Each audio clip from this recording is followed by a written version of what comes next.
This is Aaron Moriarty. The swastikas, there are about 15 or 16 of them. They think somebody wrote KKK. It was once so black and white. Swastikas spray painted on walls. And destroying America. Crosses burned on lawns. When civil rights workers were killed in the 1960s, it was called a hate crime.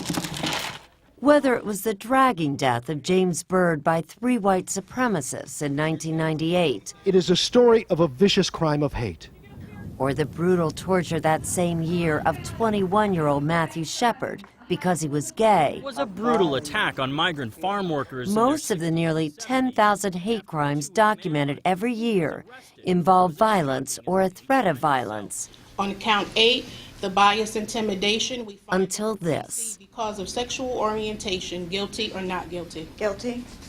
20-year-old Daroon Ravi has become the latest to be convicted of bias intimidation or hate crimes. In his case, targeting his gay college roommate, Tyler Clementi.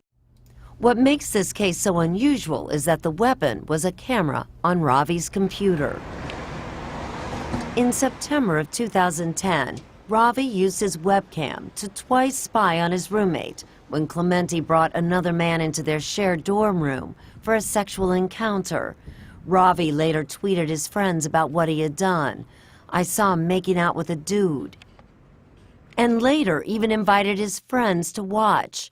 People are having a viewing party with a bottle of Bacardi and beer. Or not guilty? Guilty.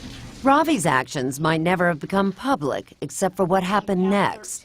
Tyler Clementi committed suicide by jumping off the George Washington Bridge. But Daroon Ravi didn't know for sure what his roommate had done when police interrogated him a day later. Is it safe to say you invaded his privacy? Well, yes, but... Okay. Let's do it either yes or no. It ain't a but. Either you did or you didn't. I mean, I didn't realize it was like something so private. Exactly. It was my room also. The case sparked international outrage, and Ravi was charged with 15 counts of invasion of privacy, bias intimidation, and witness tampering.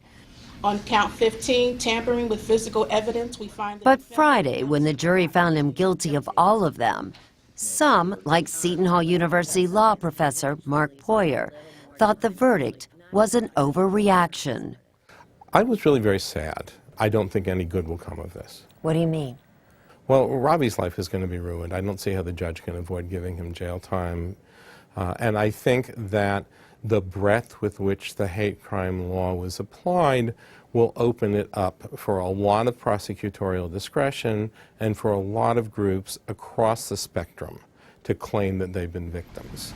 That data is right there for you to Professor Poyer says that Ravi's behavior doesn't quite add up to what is traditionally viewed as hate acts, although some of his texts shown to the jury, like this one, "Keep the gays away," show some bias.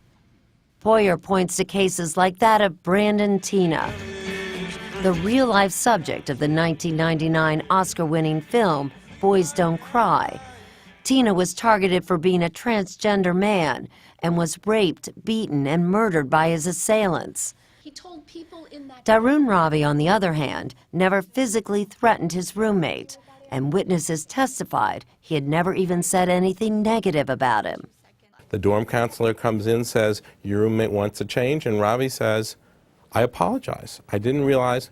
I was just having some fun." So Ravi is a jerk, he's insensitive, he's immature. But I do see it as a college prank, and I think many people do. Although Ravi was not charged in connection with Clementi's death, he now faces 10 years in prison. His lawyers promise an appeal. It's very bizarre that the two of them are in this tiny room, and in my view, if they had talked to one another, it would have stopped.